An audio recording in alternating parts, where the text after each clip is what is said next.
It's time for you to claim the promise, he who endures till the end shall be saved. Now, in the year 175 AD, in the Christian era, about the year 175, some say it was in the year 177, a book hit the bookstores in the Roman world. The book was called On the True Doctrine, and it is quite a remarkable book because one of the most remarkable things about the book is that it was written at all. It is a book taking on Christian belief. It is a critique of Christianity written by a non-Christian. We don't know much about that person. We don't know where he lived. We don't know where the book was published, in which city, and there is a lot of unknowns about the person, but most of what he wrote in his book has been preserved. And we know that that this person was an educated person. He was a person in the tradition of the philosopher Plato, and he is most scholars agree that he is remarkably well informed about Christian belief, what Christians actually teach. The name of the person who wrote this book was Celsus, and he takes on Christianity and critiques the Christian doctrine in a number of ways. There is not one thing he really likes about Christianity.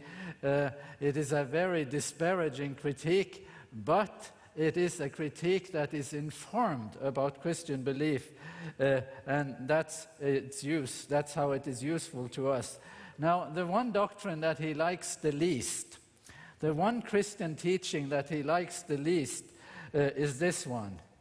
He says about Christians that their utter stupidity can be illustrated in any number of ways, but especially with their misreading of the divine enigmas and their insistence that there exists a being opposed to God, whom they, the Christians, know by the name of devil. Let's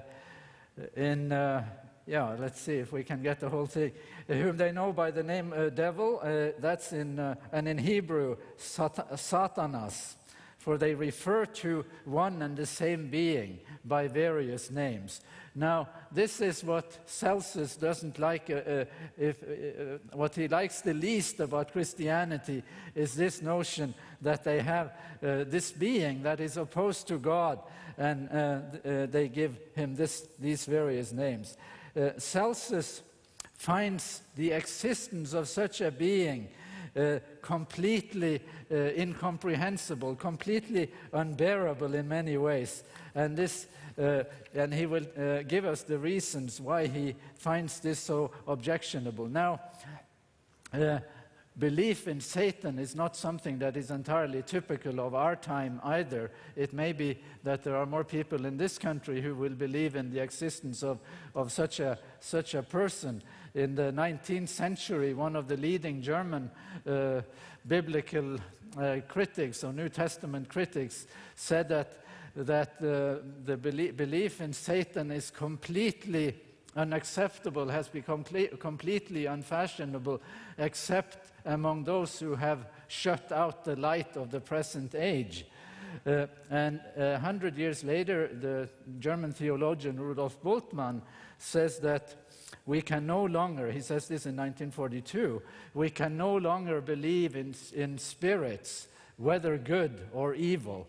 This is incompatible with the modern worldview. You cannot believe in such a being. Celsus' critique, writing as a non-Christian, is not that kind of critique. It's not that he couldn't see that there are supernatural beings that he can accept, but he cannot accept the notion of such a being as Satan on philosophical grounds, on theological grounds, you might say. And let's read on here what he says. They show how utterly concocted these ideas are when they go on to say that the highest God in heaven, desiring to do such and such, say, confer some great gift on man, cannot fulfill his purpose because he is opposed and thwarted. Let's see here if we can. He is thwarted by a God who is his opposite. Does this mean that the Son of God can be beaten by the devil? So what is it that concerns Celsus here? What is it that he finds objectionable about the Christian belief on this particular point? He sees that God has an opponent that somehow limits God. And he sees God, this picture of God that you get when God has allowed such an opponent, you might say, makes God look like a nobody. It makes God look like a pushover. It makes God look like a weakling. A true God, a God worthy of the name, should be a sovereign God. He should be the undisputed boss. He should be the one in charge. He should be the decider. He should be the one whose will is undisputed and who there is really no other competing power within sight. That is the objection that Celsus has to the Christian doctrine. Now, this tour here is called the Good News Tour. And there is a bit of a risky implied premise in this Good News Tour concept. The implied premise, maybe I'm reading it wrong, but the implied premise of a Good News Tour is that when you hear the good news, you will the good news, whatever we make that out to be, you will immediately say, that is really good news. Well, when Celsus hears the good news of the Christians, he says, that is really stupid news.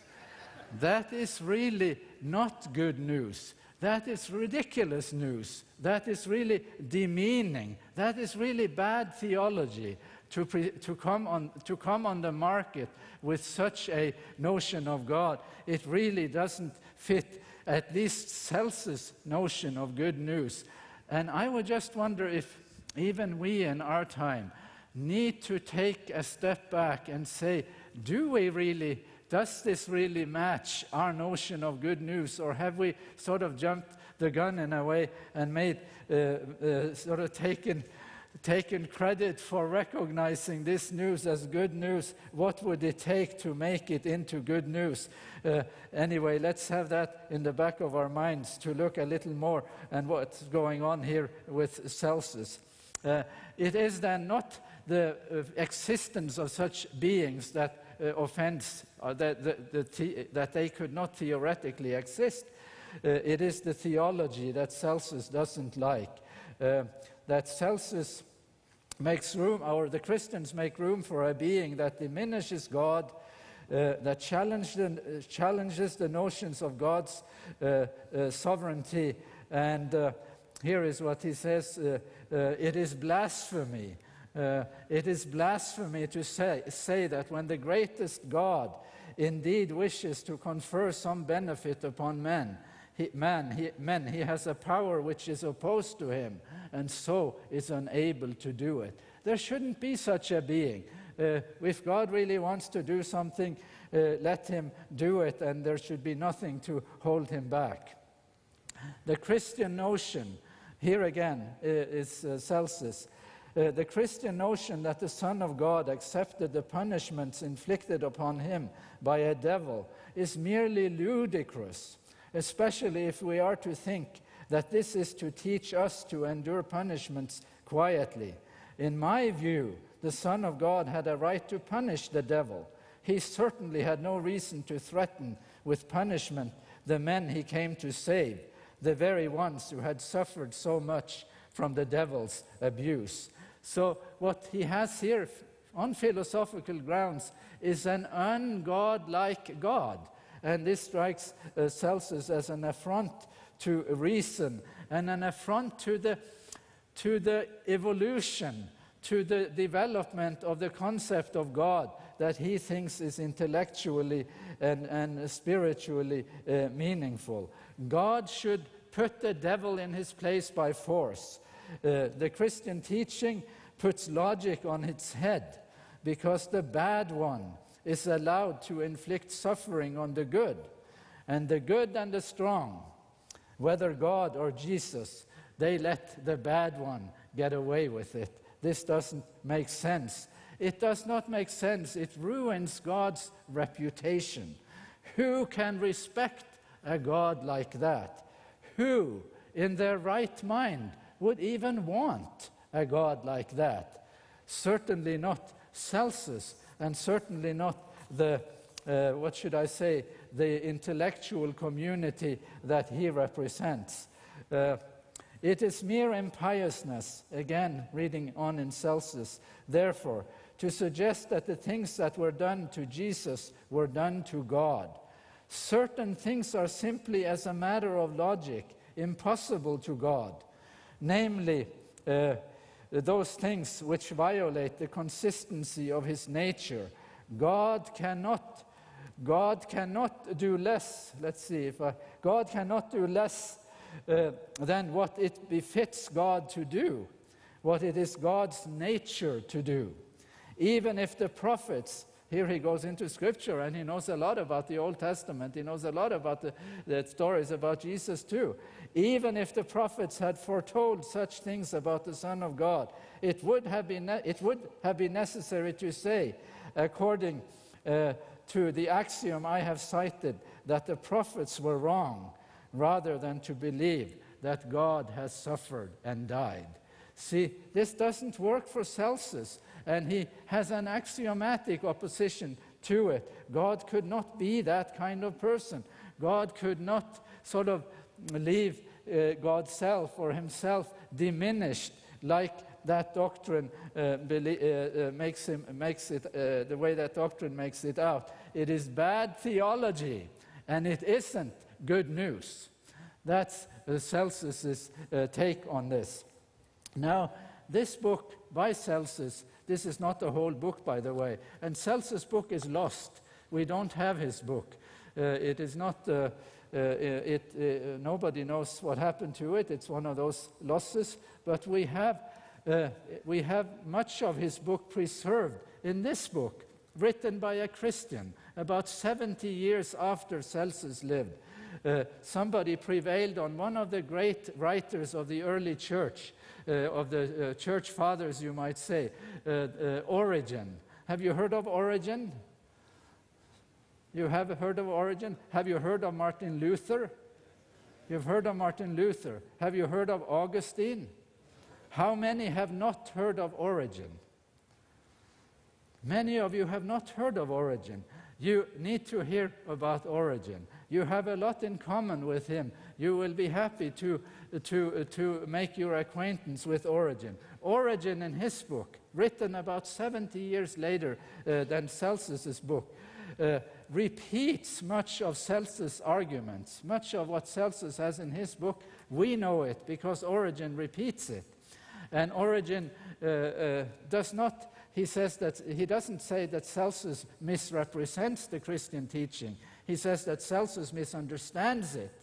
But he does seem to give Celsus credit for actually knowing what Christians believe.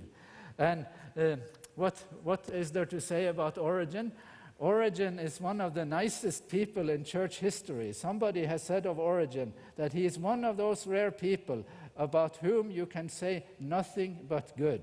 He was a very learned man. He is more learned than Celsus, very knowledgeable. He is also influenced by the philosophy of Plato, and many Seventh-day Adventists can't stand Origen because he has done some bad things to our understanding of anthropology, soul, body, life after death, and so on. But Origen has a lot in common with certain things that have been dear to the Seventh-day Adventist witness, and that is why we ought to make our acquaintance with him. He is one of the most prolific writers in the history of the Christian church, perhaps one of the most prolific writers ever. He has written many books. Many of his books have also been lost. He even did, long before Bernard Taylor came on the scene and started doing textual analyses and parallel columns, Origen wrote a 6-column version of the Old Testament with the Hebrew text and 4 translations of the Old Testament into Greek and a transliteration of the Hebrew text of the Old Testament. This a monumental book, a huge book that you would have to have several wheelbarrows to cart around if you wanted to get the whole book probably. And this wonderful book has been lost. Nobody knows where it is.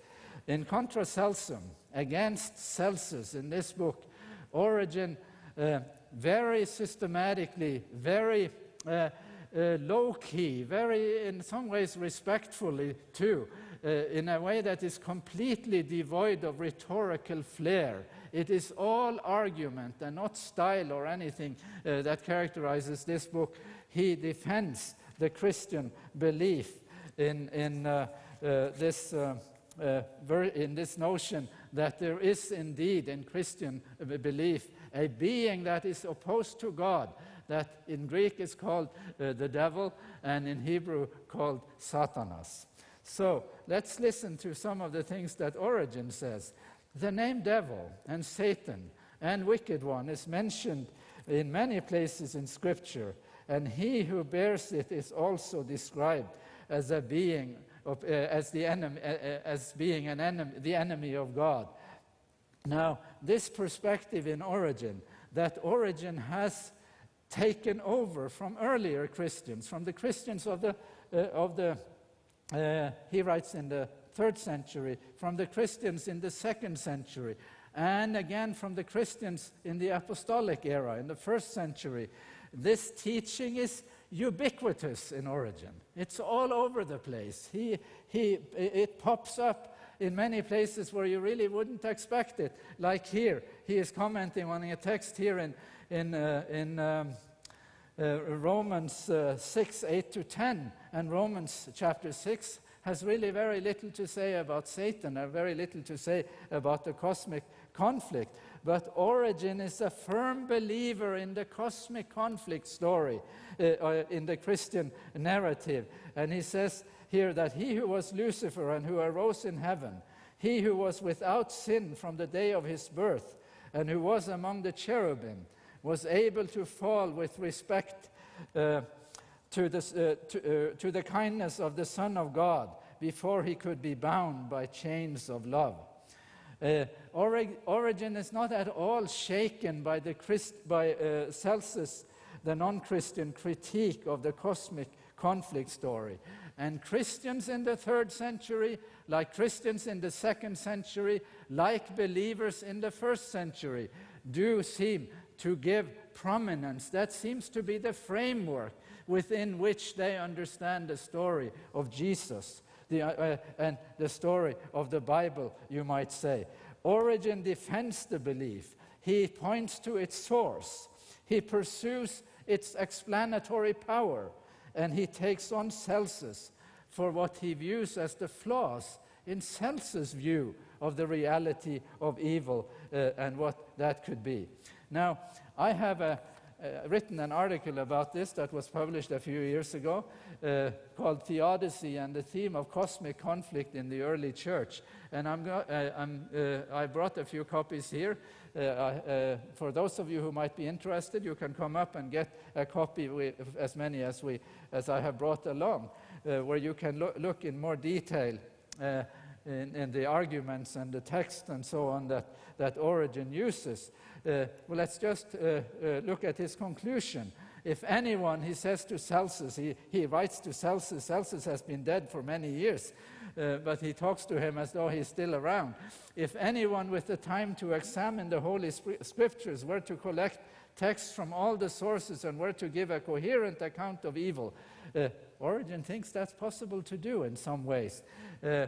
Both how it first came to exist and how it is being destroyed. He would see that the meaning of Moses and the prophets with regard to Satan has not even been dreamt of by Celsus or by any of the people. And here is the really important part. by any of the people who are dragged down by this wicked demon and are drawn away in their souls from God and the right conception of Him and from His Word. What's the key there? Origen has reviewed the text in the Old Testament before he gets to this point. But what's the key here? The key is what is it that this opposing power is doing in Origen's view or in Celsus' view? In Origen's answer, this wicked demon draws people away from God and the right conception of Him. What kind of person God is. That's what concerns Origen. So Origen's theology, then, is really picture of God theology. What is the right picture of God? That's what Origen is teaching. That is his concern.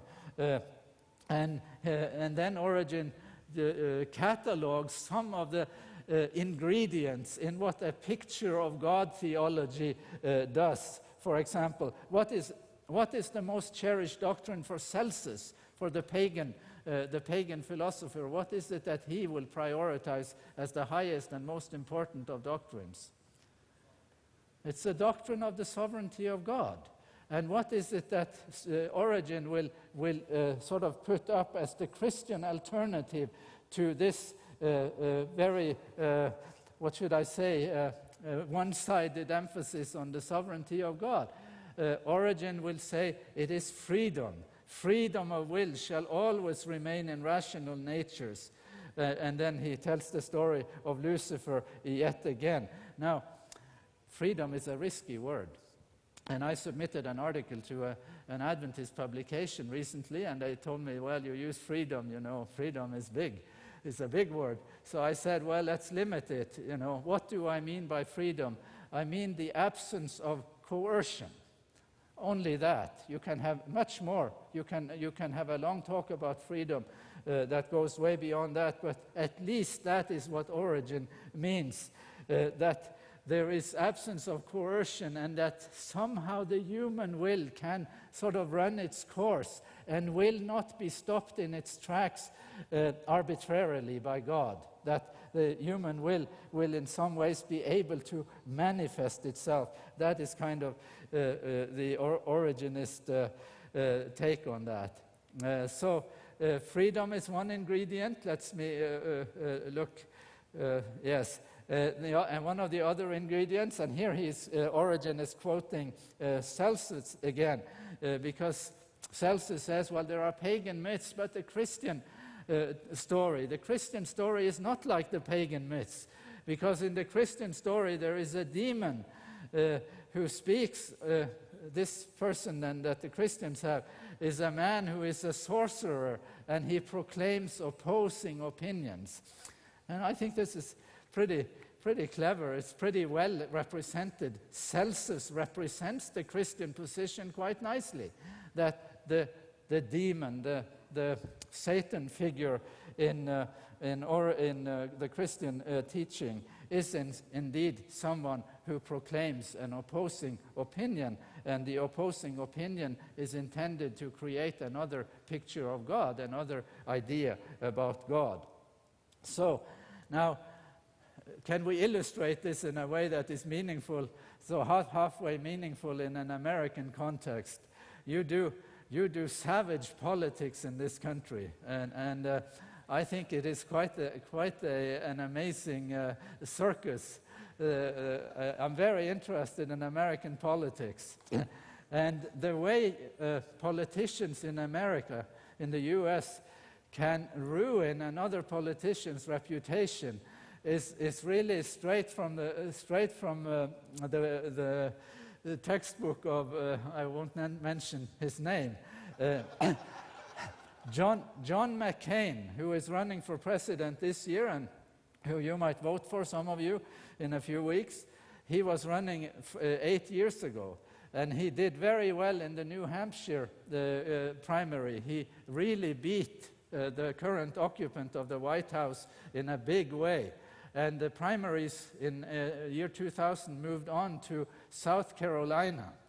And in South Carolina, all the mudslinging equipment of his opponent came out. And one of the rumors that was spread in South Carolina, which is a very religious state, I understand, was that John McCain had fathered a child out of wedlock with an African-American woman. And this was, just to stigmatize him. It wasn't true, but in that context, that was really quite effective. And the current occupant of the White House buried John McCain's chances to reach the White House that year. Now, they talk very nicely about each other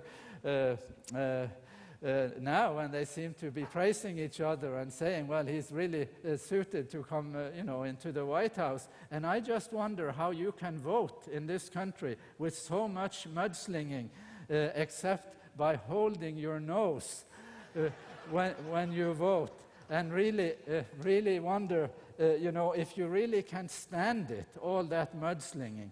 Now, the fact that you can destroy someone else's reputation then is not a religious doctrine. It's not sort of an esoteric, surreal or unreal idea. It happens all the time. And this is really what the Christian version, the Christian notion is saying about the Christian teaching about the activity of the opposing side in Greek. The word diabolos can very adequately be translated the mudslinger. So it's not, it's not that strange, and we shouldn't be alienated. We shouldn't find that there is so much cognitive dissonance between our time and this notion of what actually happened, how this opposing power has worked. Just quickly, a couple of things here.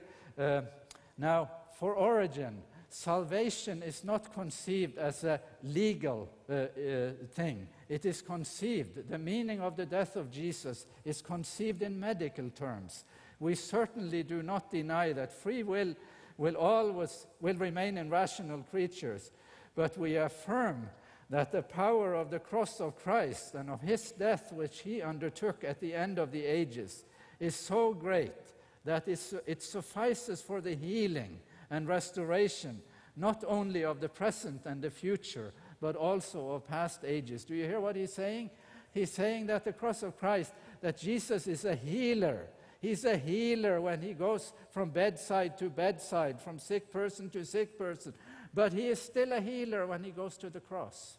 That is also, there is a healing intent there, a reconciling, healing intent. And it also has a cosmic dimension. It is not just healing in a human sense. It's not just human beings who are in jeopardy. It is the whole universe. So the cross, the revelation of God in the cross of Jesus is also also has a cosmic dimension to it.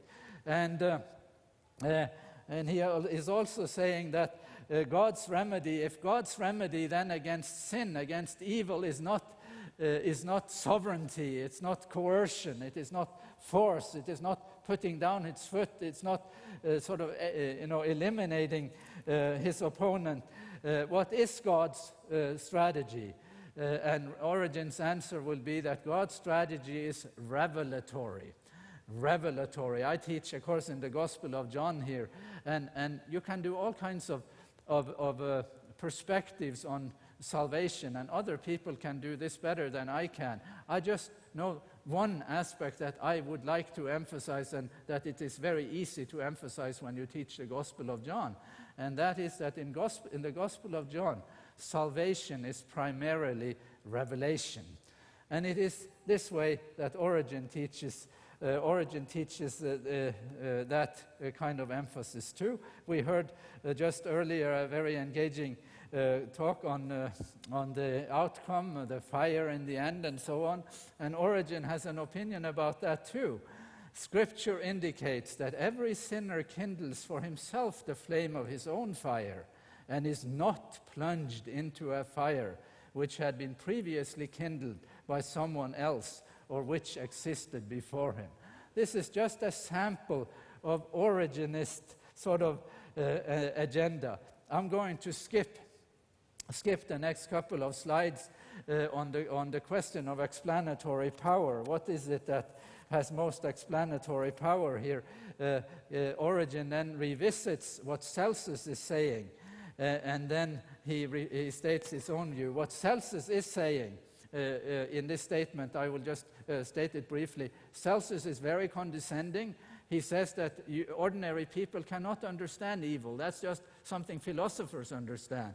And what is it philosophers understand about evil? They understand that evil has no beginning, and it has no end, and that it inheres in matter, and that life goes in cycles, that what has happened will happen again, and that there is no hope that you can ever get out of this cycle.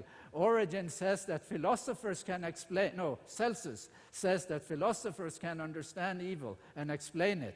But actually what Celsus is doing when he is done with his argument, he says, I'm going to explain it, and then when he has explained it, he's really saying there is nothing to explain, because evil is really not evil anymore in the Celsus view, in the pagan view. Now, some of this is in my essay, and you can look at it there.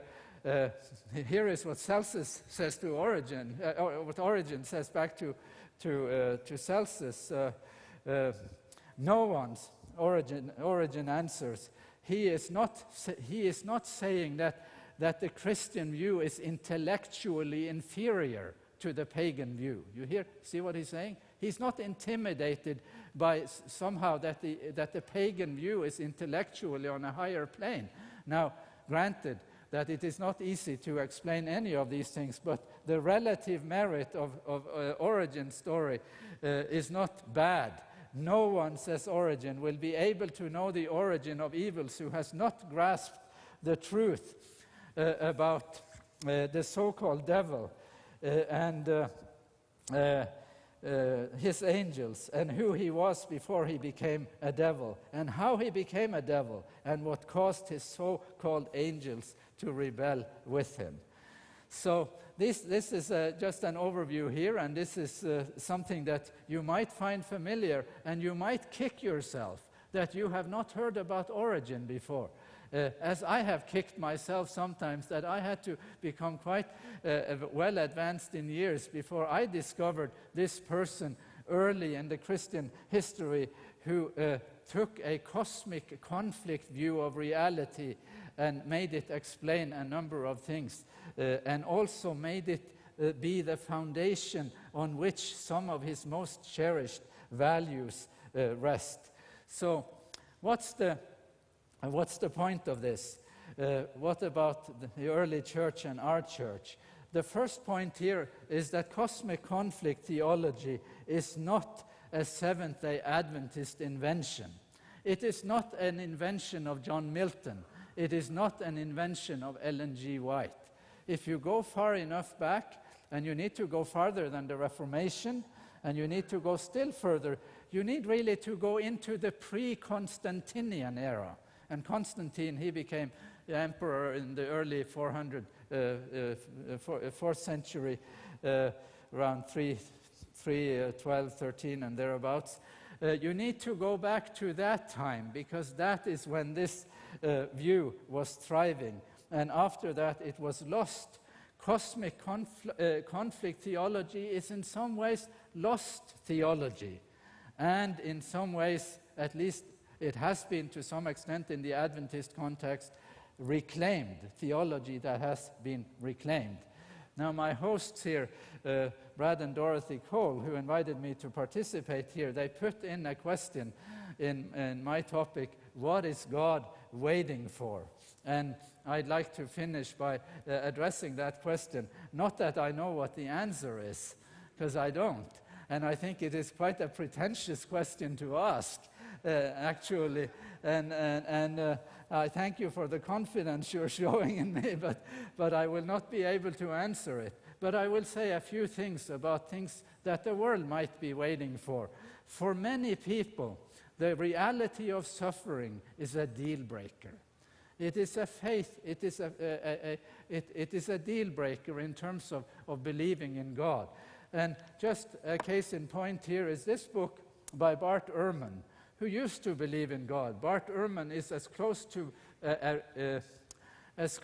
a rock star as you can be in biblical studies. In biblical studies you don't become very famous. But Bart Ehrman teaches at the University of North Carolina at Chapel Hill.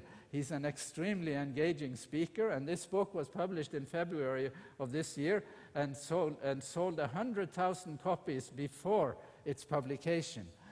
God's problem, how the Bible fails to answer our most important question, why we suffer. So cosmic conflict theology could have some use, not that you can explain your way out of it, not that you can talk your way out. I don't necessarily think that works. But to be concerned about that, to have a theology, a framework that prioritizes the reality of suffering. See, that is not necessarily bad.